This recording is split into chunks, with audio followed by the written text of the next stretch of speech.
It's 1:32, and it's time for the benevolent overlord to bring you all back together. I hope you enjoyed your lunch and that you're looking forward to the rest of the program, which is maybe a little bit more interesting than the morning, but hey. While I'm here, I shared with you the news of our losing Kim and Katie to the Department of Transportation. I'd like to remind you that the state historic preservation offices throughout the states and territories are also pretty much on the chopping block in Washington. And if you value the service that we provide to you and to the citizens of North Carolina, I would strongly encourage you to take pen and paper, a computer or a telephone, and be in touch with your representatives to remind them of the work that we all do to share the history of our country and our state. That's all. So now, afternoon.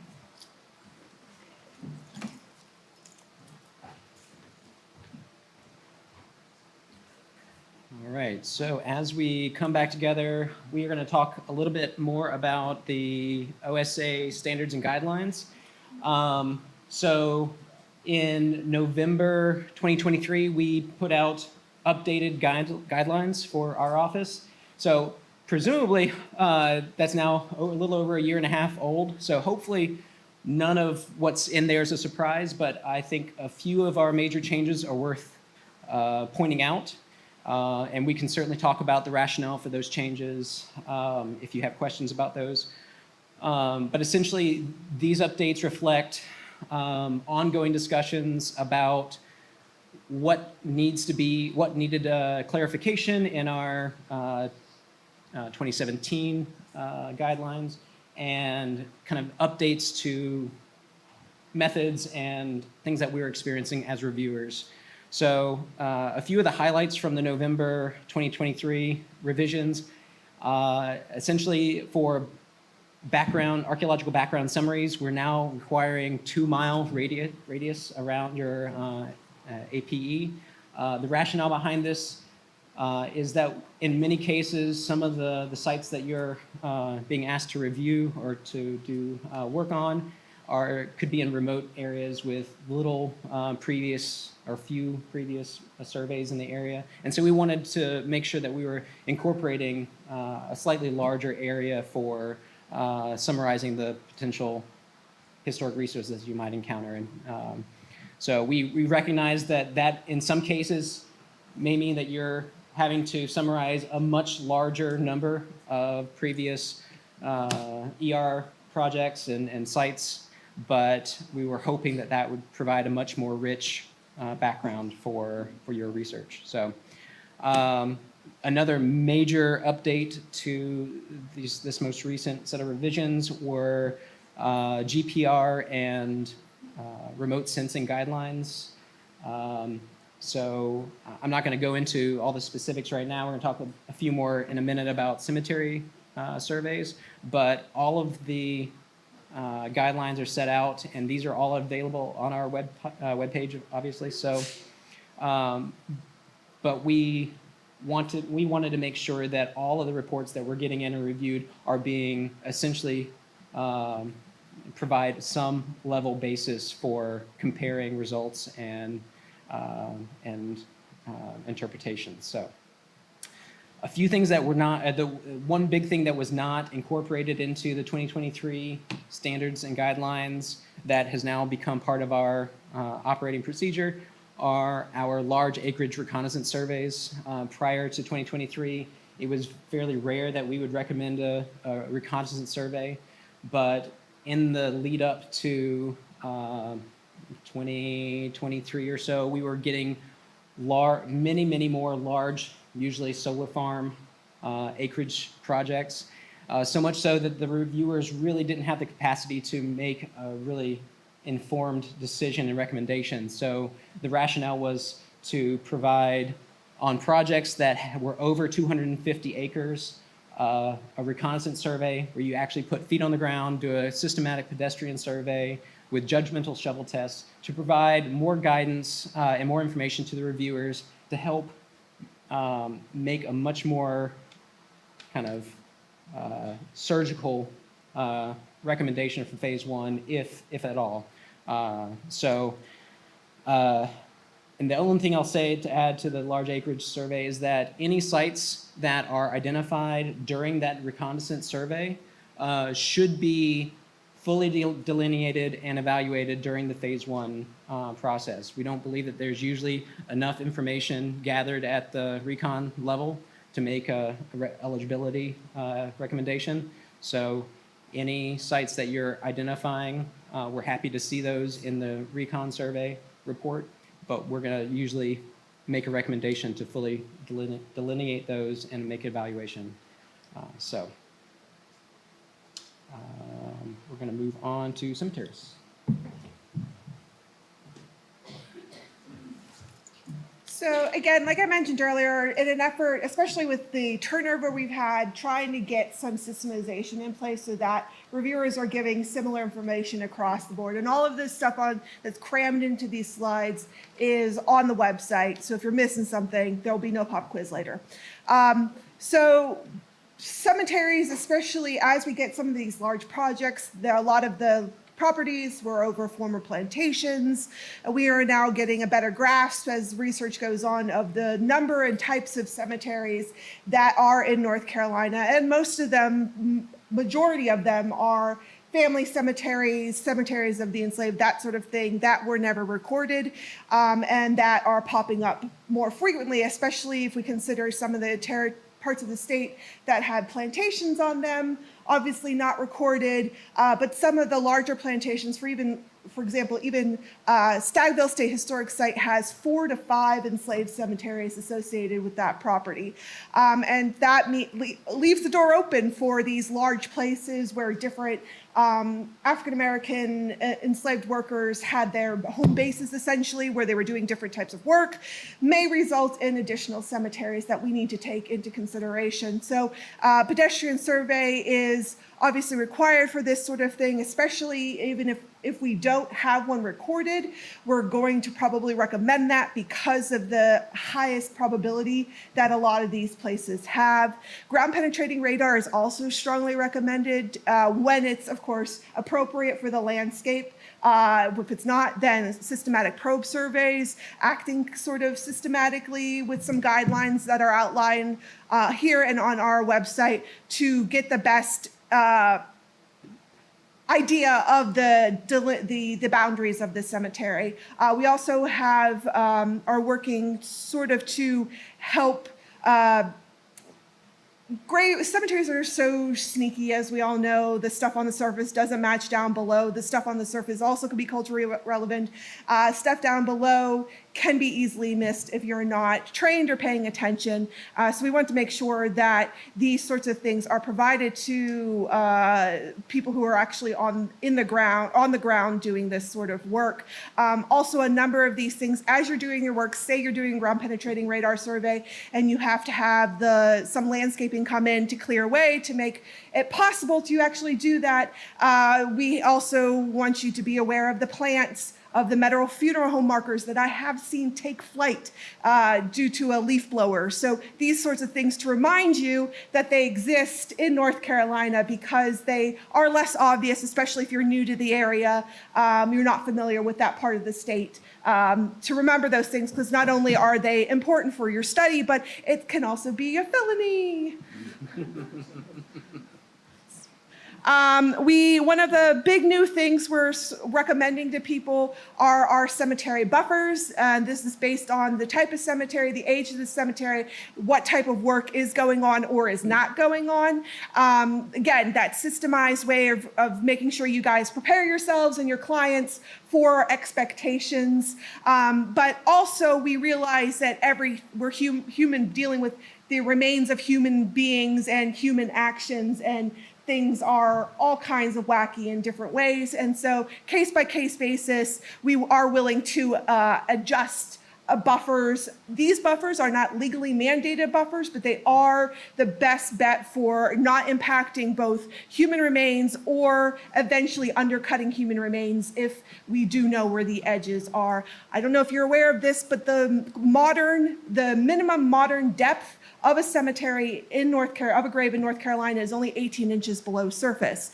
And that also means that we've got lots of variety of depth and potential exposure possibilities. And so these buffers were put together from OSA staff, from input from other professionals, as well as the Army Corps of Engineers. But if you've got questions about any of them, number one, you can find them on the website. And number two, you will be able to just reach out to me or reach out to your reviewer who will reach out to me, and we'll help you figure out what's the best thing to recommend to avoid impacting one of our many, many cemeteries. I think we have something like 35 to 40,000 cemeteries on the site file, but the number that I predict based on what I'm seeing done through local cemeteries, county-based cemetery surveys, and sort of predictive models is between 100 and 250,000 cemeteries, most of which being small family cemeteries, and completely unknown to anyone who's still alive. So I appreciate you taking your time and doing the due diligence to respect these people. Oops. Next.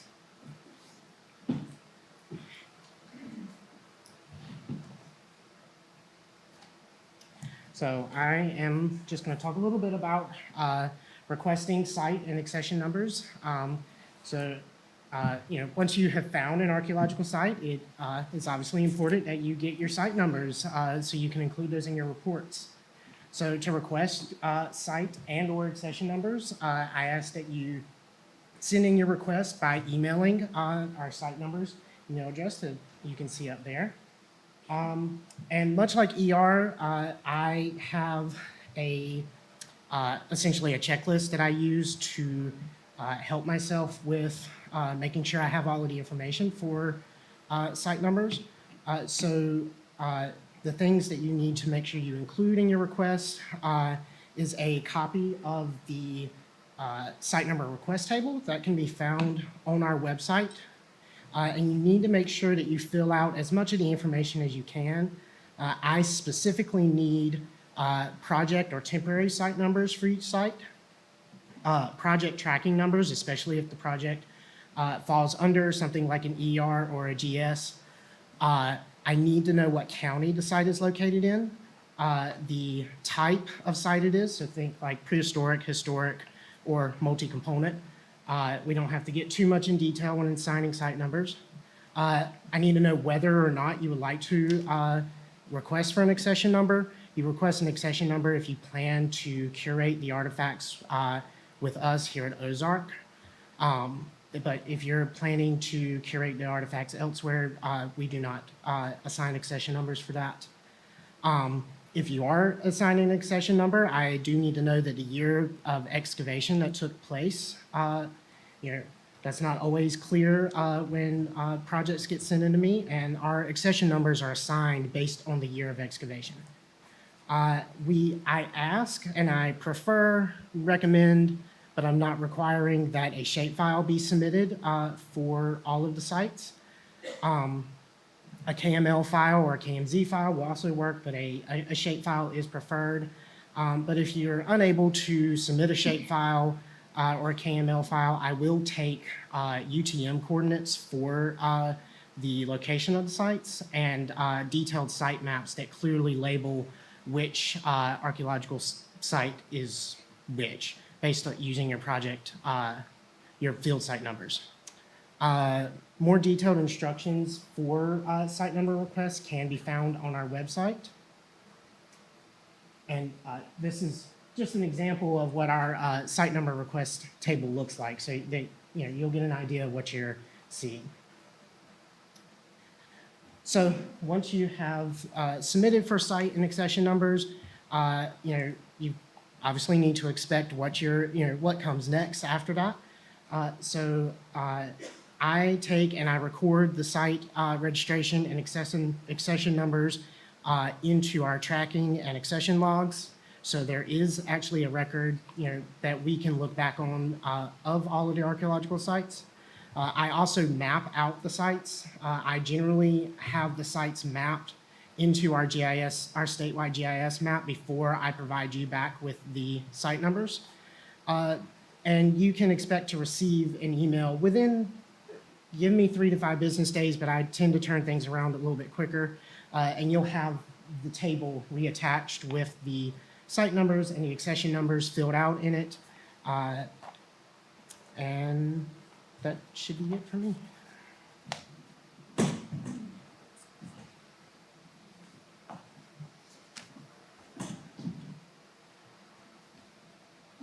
Sorry. So as many people have said, pretty much everything you need can be found on our website. This includes a copy of our guidelines, which you can either download a PDF, but we also have an accessible version directly on our website. Our cemetery forms, archaeological site forms, and incoming collection forms are also available on our website. So the deliverables that we require include a digital copy of your report shared to us as a PDF. We request that they are searchable PDFs and that you don't include your site forms in your reports. They should not be attached as appendices. They should be separated out. You need to submit to us one digital copy of every site form that you, for every site that you either newly identified or revisited. You can submit these either as Word documents or as PDFs, but you have to include a map of every site within that site form. Physical documents, once we've accepted your digital version of your report, we will request the hard copy of your report in a letter. So we just ask for one hard copy of that report. We do not need physical site forms anymore. We actually will not take them. We will just shred them. So do not send them to us anymore. So for your digital deliverables, we are using ShareFile now. We've been using it for a while. There are some hiccups, so we understand that some people have had some difficulty using ShareFile. But ShareFile is as the name suggests, a digital ShareFile system. It is something that's been accepted by our IT department, and we have to use it because our IT has requested that we move away from CDs and USBs. But we find that it's a lot faster. You can share your digital files directly there, and then we will receive them. You have to request user access. The form to request the access to our share file is on our website. If your company has already requested access and they already have a folder, if you need a new user, you can submit that user through this form. But you can continue to use your agency's folder for every project in the future. If you need someone removed, you can also email our office and we will remove that person. I used to be in charge of ShareFile, but now that I'm leaving, Casey Pardo is going to be taking it over. So her information will be changed on our website so that if you have any issues or anything, you can email her. So this is kind of what ShareFile looks like. Remember, you can use this folder over and over again. So bookmark it, make sure you have it so you don't have to request new ones every time that you need to submit a project. We do have a guideline for how to submit digital files. It's available on our website. And then we also will upload a version of that into your ShareFile folder so that you can have it and use it when you're submitting things. Those guidelines will tell you the naming conventions for your folders and your file documents, and then also reminders of how to then tell us that you've uploaded things. We do not look at your share file every day. We only know when you've uploaded something, when you send a transmittal letter to our environmental review office. That triggers the start of a review. We will not start the review until we receive that transmittal letter telling us that you've uploaded a document. So if you have something sitting in there, until you tell us, it will just continue to sit there unreviewed. So if you just put something in there, it's going to delay your project if you're not telling us that it's in there. We request that you use folders for every individual project so you don't have tons of PDFs just floating on your share file. We wanted to try to keep it as organized as possible. So the naming conventions for those folders can be found in the share file guidelines, but they are pretty much right there. There's really 3 versions. If you have an ER number and it's not a revision, you just put the ER number and the date that you've uploaded it. If it's a revised version, put _revised. If you don't have an ER number because you're doing this as a due diligence project, the naming conventions is county name _ the project name and _ the date that you are submitting it. And that's it for us.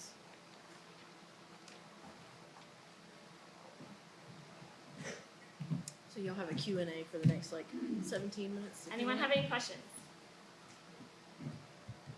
John. Why do you request a hard copy when you go to digitize everything, provide a digital copy? So for reports, our archive's best practices is to have 2 copies. So we have a digital copy and a hard copy right now. In the future, if our archives changes their best practice policy, that might change. But right now, our state archives best practice for us is to have a digital version and a paper version. Yeah. I got 2 questions about probing. One, have you thought about requesting probing data? And then, two, have you thought about the restrictions in terms of the age of the cemetery and use probing? But I've read some stuff about, if you past 150 years or so, ideal conditions, probe is kind of thing.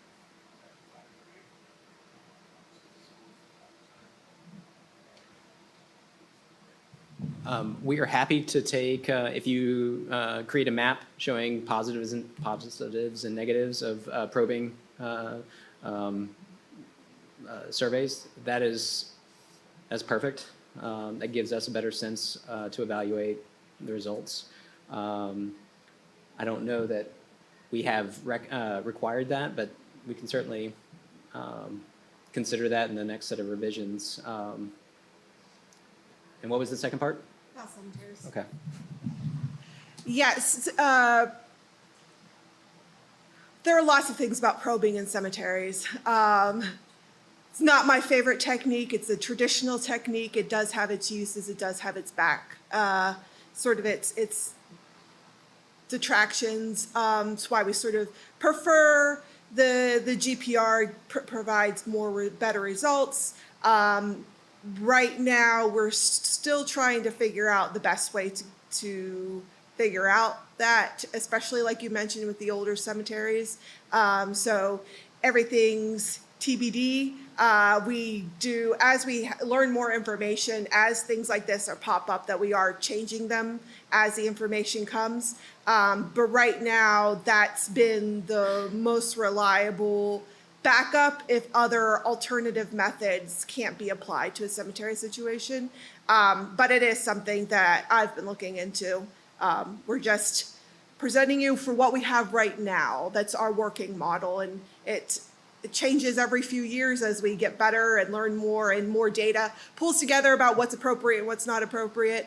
But in general, I have seen some terrible results from probe surveys, both finding things and things that have happened to graves with probe surveys. But it is a reliable methodology for many situations, not all situations.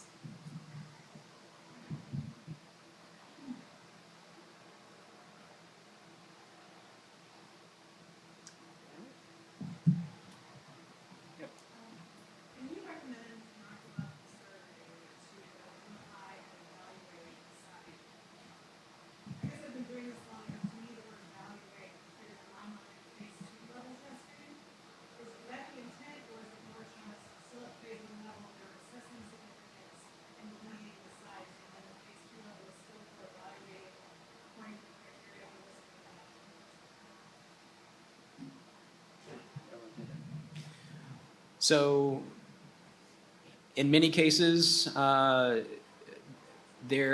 you can capture enough information at the phase 1 level to make a good faith evaluation of a site. But you're right, and sometimes the lines between a phase 1 and a phase 2 get blurred. Maybe it makes more sense to go ahead and put a test unit over a site that, while in the field, you don't quite have a sense for whether it's going to go. We need more information, or sometimes you wait because of the scope of work that you've already worked out. That it makes more sense to follow up with a second field investigation with kind of specifically targeting with phase 2 methodologies. But yeah, we still want you to make a good faith effort to make those evaluations and for eligibility calls.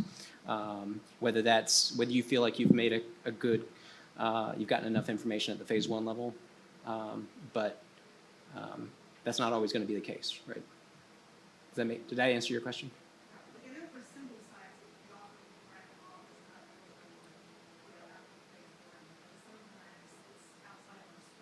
Right. Yep.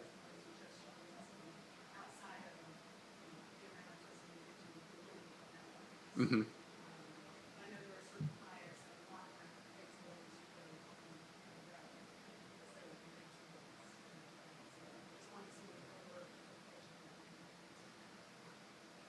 I guess we're flexible. If you've got the flexibility in your scope to go ahead and capture more information at that phase 1 level by kind of a phase 1/2, that's also fine. And we'll kind of fall back to the position that if you have any questions at any stage, whether you're in the field and you've got a question, feel free to pick up the phone or email us, and we can talk through the specifics of that case, whether or not we would recommend kind of stopping and waiting for our kind of evaluation of the report and concurrence, or whether we'd say, yeah, it would really help to know just a little bit more about that stratigraphy. Or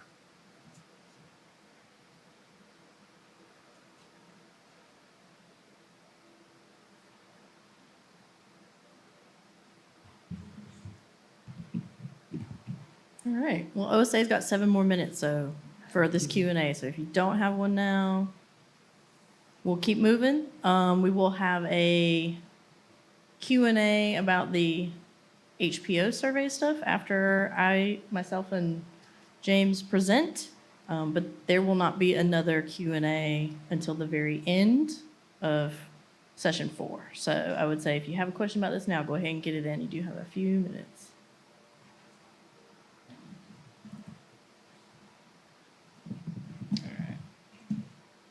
Okay.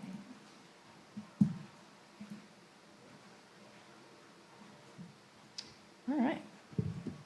Well, thanks again, everybody, for being here. We really appreciate y'all's effort in coming out today and the time that you took to fill out the registration form and to provide feedback on those topics that we provided that list for you. Some of you even threw a couple of new ones at us.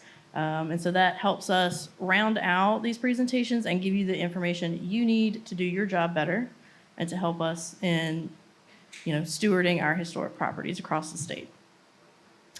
So as you all know by now, here in North Carolina, we do things a little different. We have a survey for archaeological resources and then survey for architectural resources. 2 separate things, 2 separate submissions. If you send it in together, no.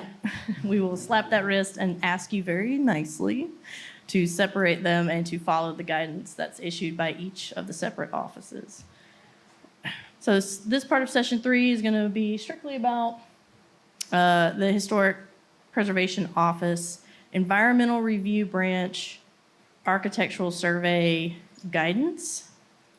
And in these surveys, you're going to be evaluating as part of the Section 106 process, Section 110, and due diligence. Up here, we have the link to our HSSR standards page, as we call it. All of these links will be provided to y'all tomorrow in an infographic, but then also, along with the slides, you'll get all of these bits of information that we're just kind of throwing at you today. Okay. All right, so one of the big questions that we get is, when are evaluations required for architectural resources? And most commonly, those evaluations are needed when a project can impact resources that are over 50 years of age, right? But they have not been evaluated yet for National Register of eligibility. And if you look on HPO Web, that resource may or may not have a point on it.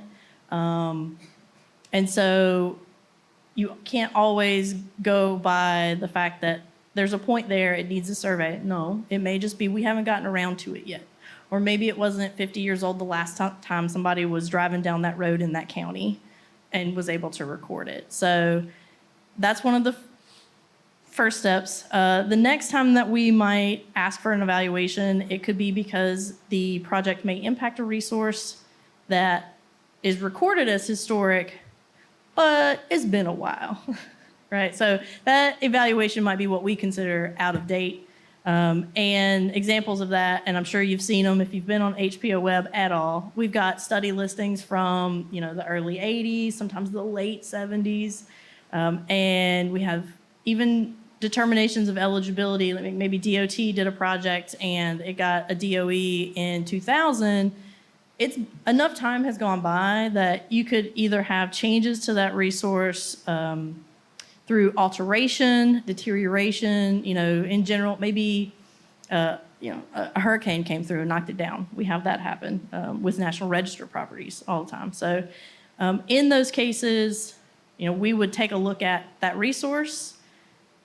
We'll say, yes, we have it listed as being historic, but we think that evaluation might need to be redone real quick. And I have an example of that, what that language looks like for y'all coming up in the next slide.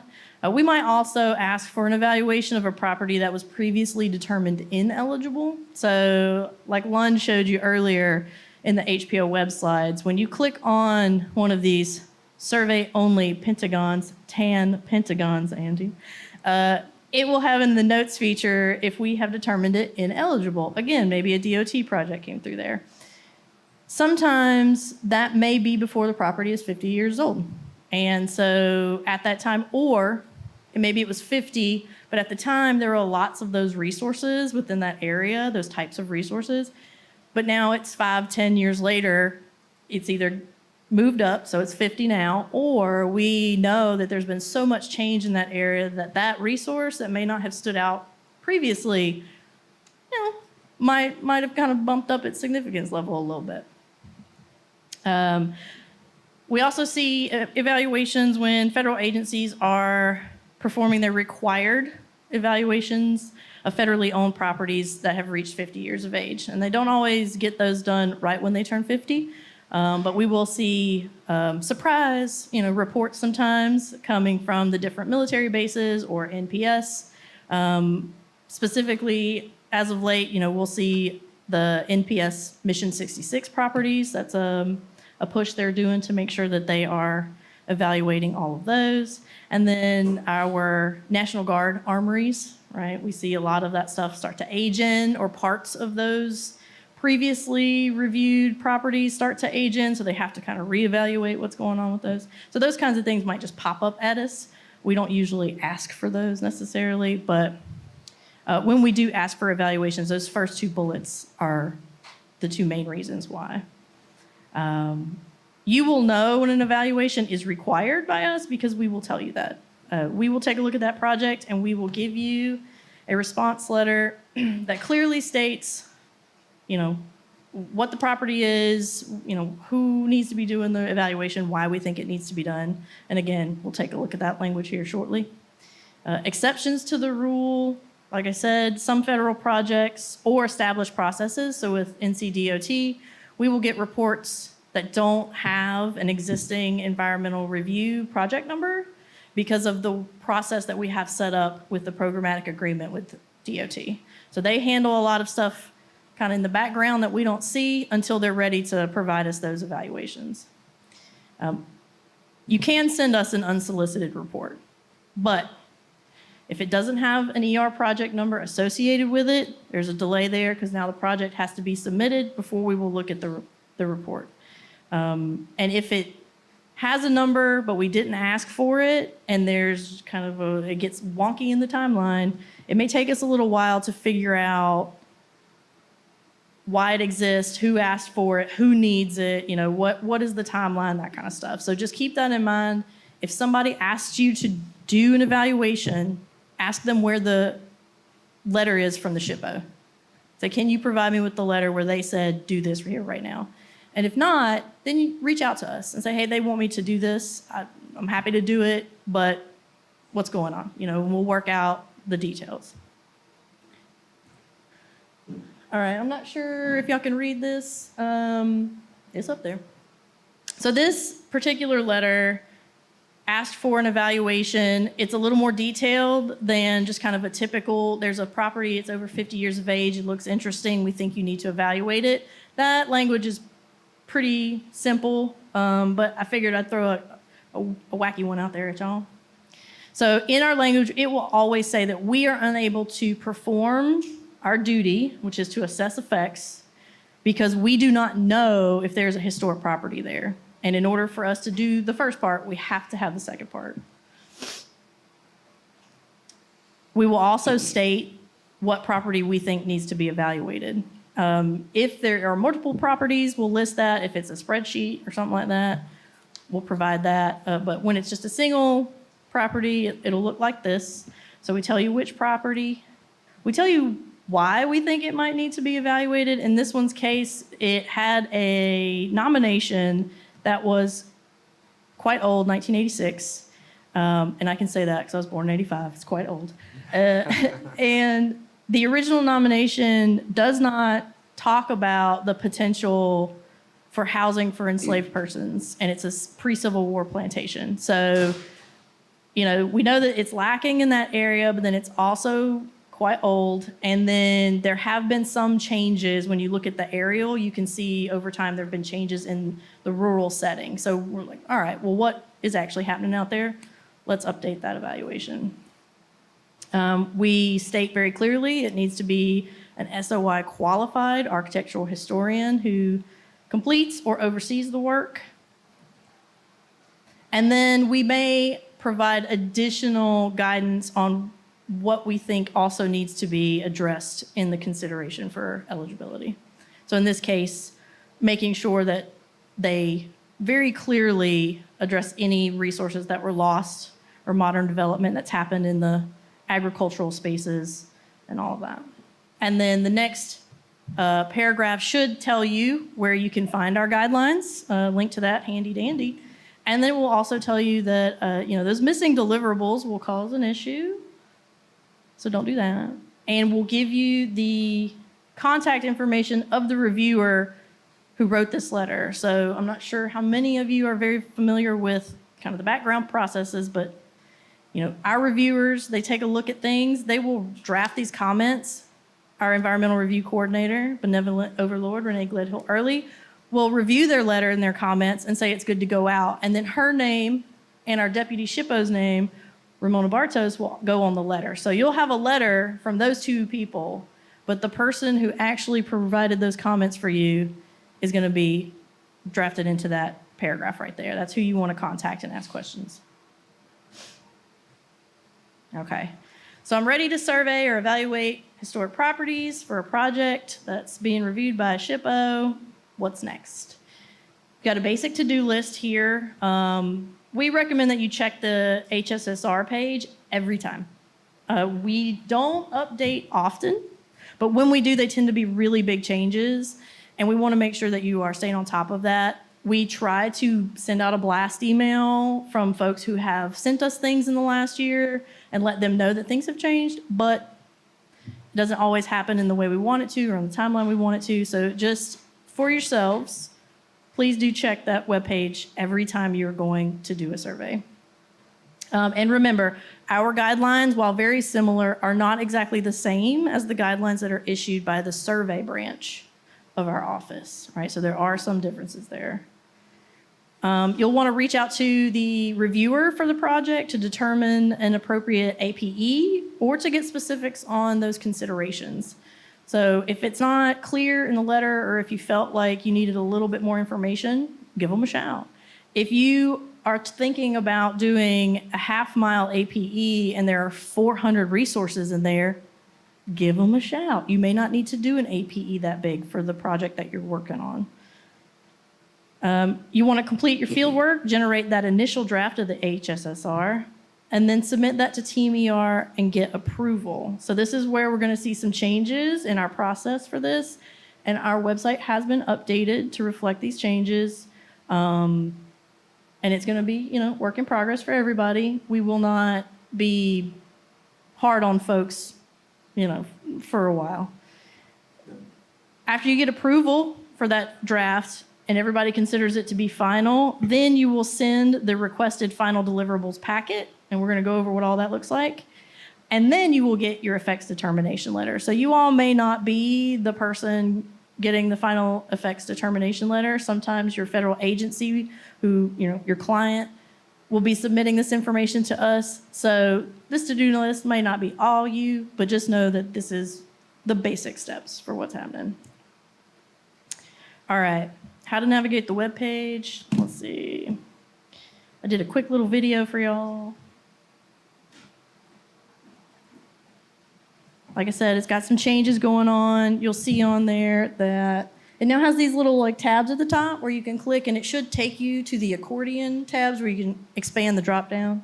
This first section just tells you why you're using these, and then tells you any recent changes that we have made. As you can see, these will be effective July 1st this year. And we're going to go over those in depth in just a second. And then down here is the accordion area. You just click those, drop them down, and it will give you everything you need to know about making a report that we will love and cherish and keep forever. We'll keep them all, but we'll love it. And then at the bottom, you can see there, we have a PDF version of this website, and then also examples of the submission, the digital deliverable parts of the submission. All right. So those recent changes, right now, over time, no wait. Back up. There we go. Over time, we have historically accepted only CDs, and then we went to CDs and thumb drives for digital deliverables. And, as our OSA friends have said, IT does not like that. We get that. We also know that a lot of you do not have the ability to make a CD anymore, that it is a pain in the butt, and we get that too. And that some of you may not be able to use thumb drives. Our federal partners, a lot of them cannot put a thumb drive into their laptop. It's against the rules. So we are trying to be as adaptable as possible. What we will look for is if you cannot submit to us in either of those ways, we will happily set up a folder for you to drop things off in share file. You will not necessarily have to have an account or anything like that. We'll just create it, you'll upload it, it'll be there, we'll know it's there because you asked for it. And then if you get pre-approval, we could potentially accept your currently used transfer platform of choice, okay? So just keep all that in mind, especially for this next part. So the initial HSSR submission is now digital only. The first time we see this report, we only want to see the digital PDF of the report, and you can email it to us if it'll fit in an email. That's perfectly fine. Just because we feel like it will help you all and help us, especially when there are revisions. It causes a lot of undue stress with changing files and printouts and things like that. Nobody needs all that. Nobody wants all that. So we're going to go digital first. We've run a couple of beta tests on this, and it has worked out fairly well. So if anybody has an issue, and I know that we're going to have to work out some stuff with DOT, make sure things don't get too wacky with y'all. Last time we made big changes, Mary Pope got mad at me. But it was only because, they have certain things in place already, and so us making big changes can cause an issue for them just in the things they already have ongoing. So we will work with y'all, whatever you need us to do. But yeah, so once we accept that digital deliverable as final and we tell you this is great, we love it, we will tell you, much like OSA, please send us the hard copies and the final digital deliverables, which includes the site files and all that kind of good stuff, not just the report. We did update the physical deliverables address information. So if you are sending things to us in the hard mail, which you will have to for these, they are no longer to be addressed to Renee Gledhill Early. It is to the Environmental Review Branch. And the room number has also changed for anyone sending FedEx or anything like that. It will get to us. They know where we're at. But that addressee, Environmental Review Branch now. To make James's life easier, hard copy HSSRs should be unbound, and 3-hole punched is preferred. We would love it if you could do that for us. If you cannot, we will understand, but it'll make our little hearts happy. All right, some things to keep in mind. Context. When you're doing your reports, context is important, but you want to try to not get too wild with it. When you are looking at the particular resource, you want your context to be relevant to that. So going back all the way to the 1400s is probably not relevant to your cute little craftsman bungalow somewhere, right? And if you have any questions about that, let us know. Reach out. We'll help. We'll get survey involved. Those folks are happy to talk about it all day long. At a minimum, the architectural context should include a county level, and then tailor it down, get localized, so you can talk about the immediate surroundings. Comparables, this is a big one. We prefer no less than 2 to 3 comparable properties. We know that sometimes when you have a real wacky resource type, it is hard to find them. We got you. But let us know that you tried. Good faith effort, that you looked for it. You asked us if we could find some for you. Like we all tried, couldn't find them. Okay. Just let us know. Let's see. Also comparables, we want you to look local first and then kind of start stepping out as you need to. If you can't find any locally, keep it moving. But that also means that, sometimes you may not find any that are currently considered historic, which we like. We prefer those as comparables just because they show us what a resource with good integrity and, high significance looks like. And so that way you can actually evaluate your property against that one. But if there aren't any that are at that level and all you can find are ones that, are much lower in integrity and significance than the one you're looking at, well, that tells you something too. So don't feel like you absolutely have to have a property that we, use a comp that's on HPO Web as historic. No, it can be something we've never recorded before. It can be something that's on there as survey only, right? As long as you can provide us with the information that we need, and that if any member of the public reads this report, they can also go, oh yeah, that makes sense. It works. Photos, always a big one. For the structures you're surveying, make sure you get each elevation and any distinctive character defining features and details. If it's inaccessible, you can't get owner approval, what have you, we understand that. Again, just tell us, put it in the report. We could not access it for X, Y, and Z. We took photos from the right-of-way. You can't really see. We've included some photos we found online that look recent. Just, give some folks an idea of what's actually happening out there, and it's much less likely for you to get pushback where we just say, well, you didn't do that, because we don't want to say that to you. We know that you're out there working, and we just need you to actually report that. Comparable photographs, especially if you have to look for a comp that is way outside of your scope. We know that a lot of times when you bid out projects and you put estimates out there that you are focusing in on the APE and kind of the immediate area. You're not planning on having to go halfway across the state to look at some other similar recreational area, right? That would be burdensome to you to have to go all the way out there to get that information and get those photographs. if you can find really good updated street view or realty listing photographs, and this is county tax records, every now and again you can find some good stuff in those, if it's not those teeny tiny little pictures. But yes, stuff like that. We are willing to work with you on what you can give us, as long as it's recent. You know, if you show us a picture from 2000, it's not gonna do us very well.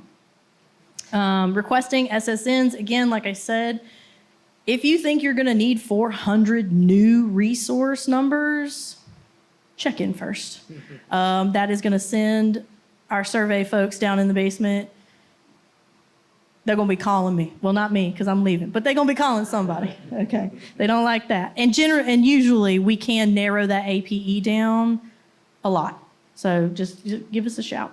Another couple things, your HSSR should evaluate for A, B, and C, not D. D will be in another document, as we've discussed. And you can even evaluate A, B, and D if that's all you got going on over there, so long as you don't put C in theirs, right? So there's a little overlap, but the two that we just really need to keep separate are C and D.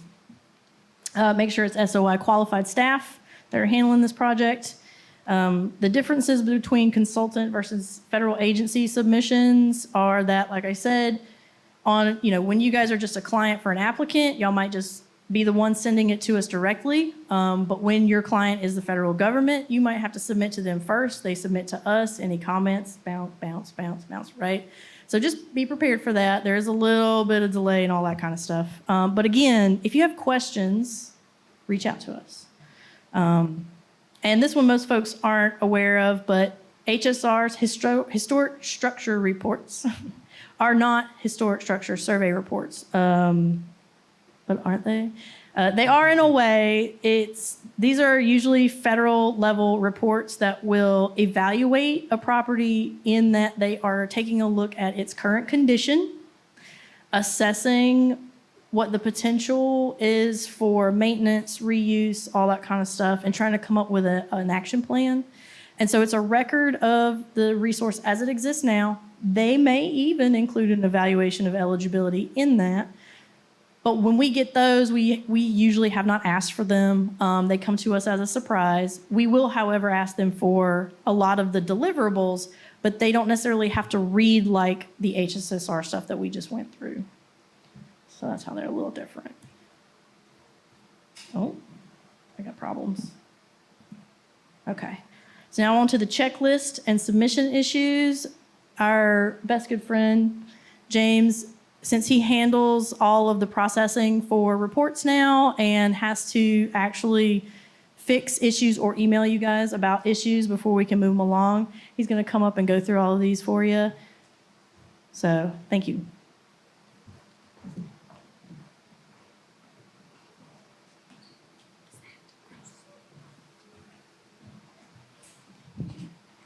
So, like Katie said, while members of my team analyze the reports, I make sure all the records that are attached to the reports are spick and span. And they're not always, but that is my job, to make sure everything's spick and span. Even though the process behind submitting the reports has changed, for example, now the digital copy comes in first, and then the other deliverables come in later after everything is accepted. The actual contents of those deliverables have remained the same. And so as a review, for the digital components for deliverables, of course, we'll already have the PDF report that you submitted initially. But that will also include GIS data and database associated with GIS data. That's what we put on HPO Web. The survey site database file, which we put in for survey. Spreadsheets, preferably on Excel, but it can be any type of spreadsheet software. We only need this if there are 5 or more properties, or exceeding 5 properties that are intensely surveyed. Photographs, JPEG preferred. They should follow the NC HPO policy, and we'll put a bookmark on that. We're going to get more into that in a moment. And then photo proof sheets, which will have approximately 4 to 9 images per page. When these have been submitted, we've occasionally gotten some photo proof sheets that have been oriented in a portrait format as opposed to a landscape format.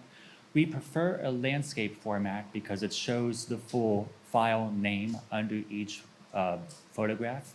You can do a portrait orientation if it shows the full file name, but what we found is if it's been submitted in that way, part of that file name gets kind of cut out.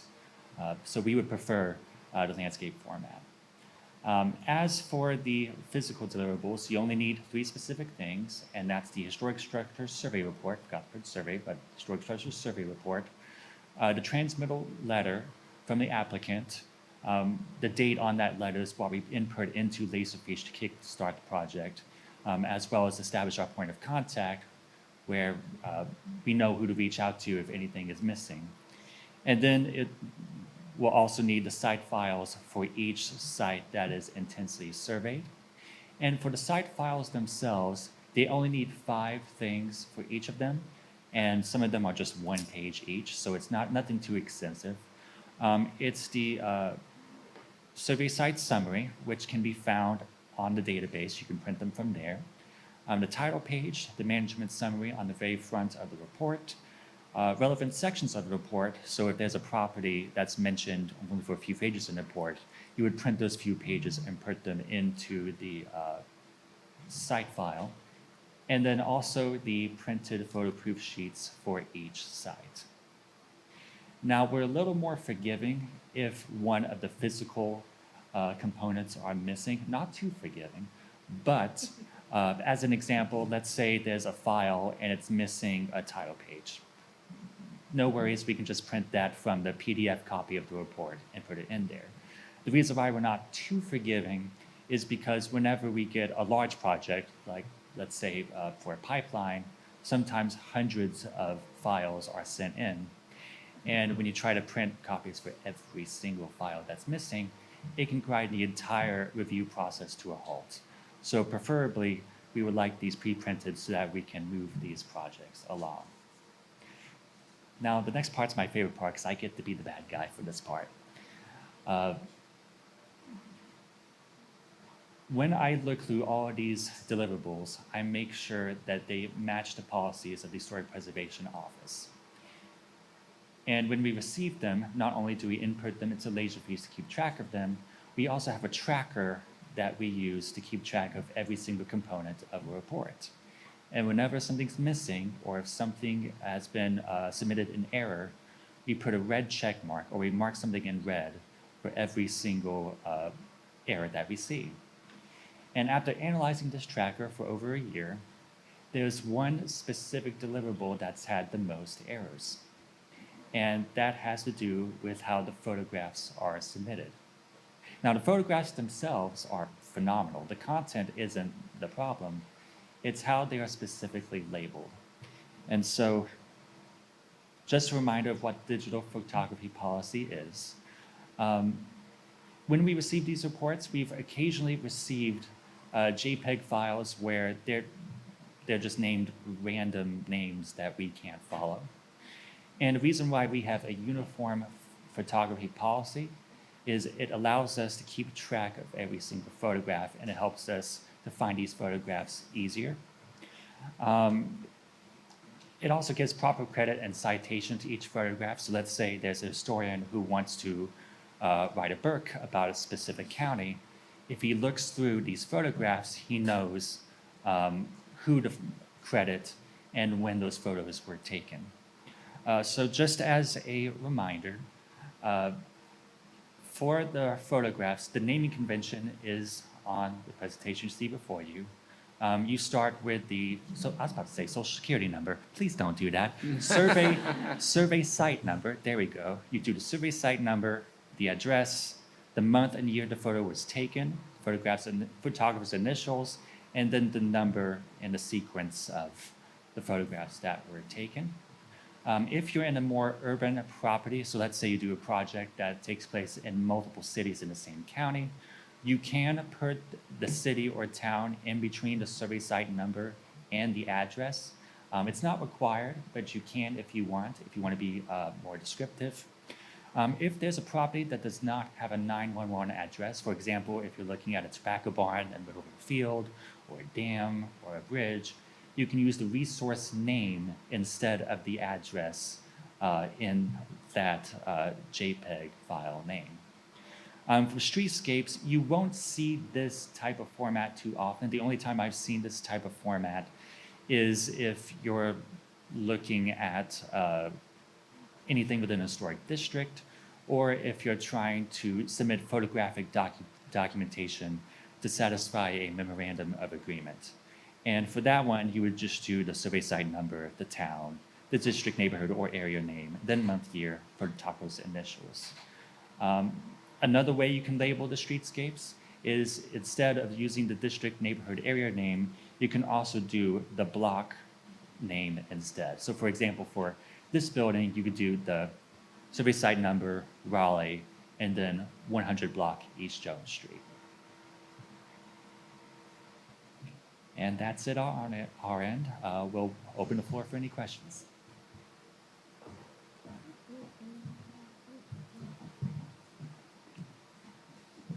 Yes, Debbie, thank you.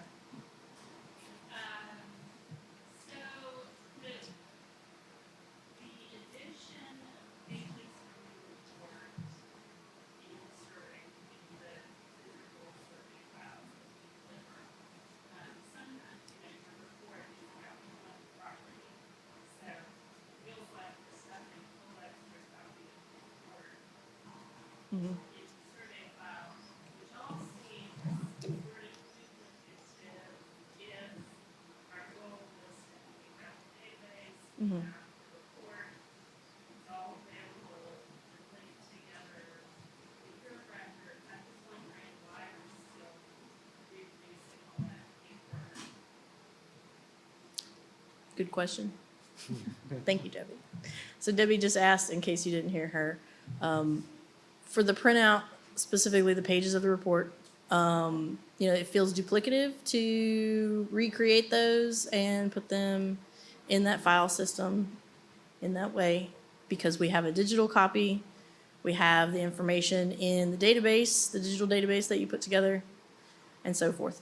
That is a holdover. That is the preferred method of the survey National Register branch at the moment. And so that is the information that we give them. I know that there is a plan to hopefully one of these days digitize every last file and, maybe not have to do that kind of stuff. But for right now, that's what's happening. When you do have individual properties, because I have seen kind of what you're talking about, where it's almost like you're putting the entire report into this thing, you're making a second copy. It is enough for you to just print out the immediate evaluation portion, right? Because yes, we have all the information. The entire report is not that couple pages. It's generally only maybe 4 to 5 pages, if that. So I have found that is an adequate amount of information to put in there. Amanda, there you go. That's downstairs telling us, the file room telling us, let's go. Yeah, Amanda has to handle all that paper, so she's they're working on it, y'all. But if that ever changes, we will immediately update that. We do appreciate that y'all are doing this for us, because there for a little while we had stopped requiring that, and the person in James's position was having to do that for every project that came in, and it was impossible. It was too much. And so we had to go back to asking you all to do that for us, and we do appreciate that. Anybody else? Yes. Question about labeling photographs for historic districts. So we have multiple previously surveyed buildings within that district. Wanting to leave as a sent to the district, and then something for HPO instead of survey number, or is there really an important that we can still, to know that this building is being assessed elsewhere or using survey. Okay, so this question is about labeling historic district photos. Will you hand me that microphone right there? This one? I need it off the stand. I'm gonna make Amanda answer this. Yeah, take it off. Thank you. Yeah, Amanda will be able to answer this better than we will. It should be on. Oh, no. Hello, testing. There we go. In my opinion, when we're sorting out historic districts, I think it is a better idea for you to with your photos and your photo proof sheets, or just to stick with the individual resource and use the individual SSN for the individual resource. If we decide to link all of the resources, the photos of all of the resources associated with the district to the district's SSN, we'll make the decision based on the volume and how much storage it's going to take up in our P drive, depending on the size of the district. But as far as you guys are concerned, if you want to do a general, maybe a sampling of photos and relabel them, say, well, you have the SSN for the district and call it the district, and then maybe the block that we're looking at, or any kind of descriptive you want to put in there. As long as you label it with the district's SSN, it's going to be attached to the database file for the whole district. But otherwise, I would just go ahead with the individual labeling. Thank you, And let Amanda. us worry about that. Yeah. And so, again, if you encounter a situation like that where you are unsure about how to label that photo, just let us know. We will make sure that we get the folks downstairs and the folks upstairs all on the same page, and we will tell you exactly how to label that photo. Okay? Anybody else? Got 5 more minutes. You want a break instead? Nope. All right, there we go. What can we do for you? I guess for the digital files of the previous photos, is there a best practice for requesting links for anything in variables of the previous digital copies? Oh, for requesting scans of files that we have. For the going digital ones, is there actually reach out to the style or the site file for the digital copies? Yeah. So we have the contact information. So in every one of those accordion drop-down tabs, at the bottom of the section, it will tell you who to contact about the information that's contained in there. And so Chandria and Amanda are downstairs working with those files all day, every day. So if you need something, they can provide you with a scan if we don't already have it digitized. And from there, you can say, oh, I really like this photo. Can I get the actual digital copy of the photo? And then y'all can work through that process as well. So yes, they are available as long as they live somewhere, as long as we can find them. But they are available to you to use in your reports. Yep. Okay. Debbie. This is backtracking to the morning session, but have you all gotten closer to developing a initial CPR submittal thing where we essentially conduct blanks instead of drafting a letter with all of your desires? No. No. Sorry. I know we were getting excited for a second. No. That is something we want to do. We've been talking about it a long time. I know Devin would love for that to be a thing right now. Unfortunately, the capability of Laserfish is not what we thought. We were the round peg in the square hole kind of thing. We broke a couple people trying to build out our platform. So as of right now, it is doing exactly what our old system was doing in the back end and no more than that, really. But the goal is, because other agencies in the state are using Laserfish and they do have that forward-facing, publicly available form input system, one day, hopefully, we will also have the same. Will it be through Laserfish? We don't know. But, we know that desire is there, and it would help us streamline our processes. So they're going to keep on, I say we. I keep saying we. I'm sorry, y'all. They're going to keep on working on it, so be nice to them. They're trying hard over there.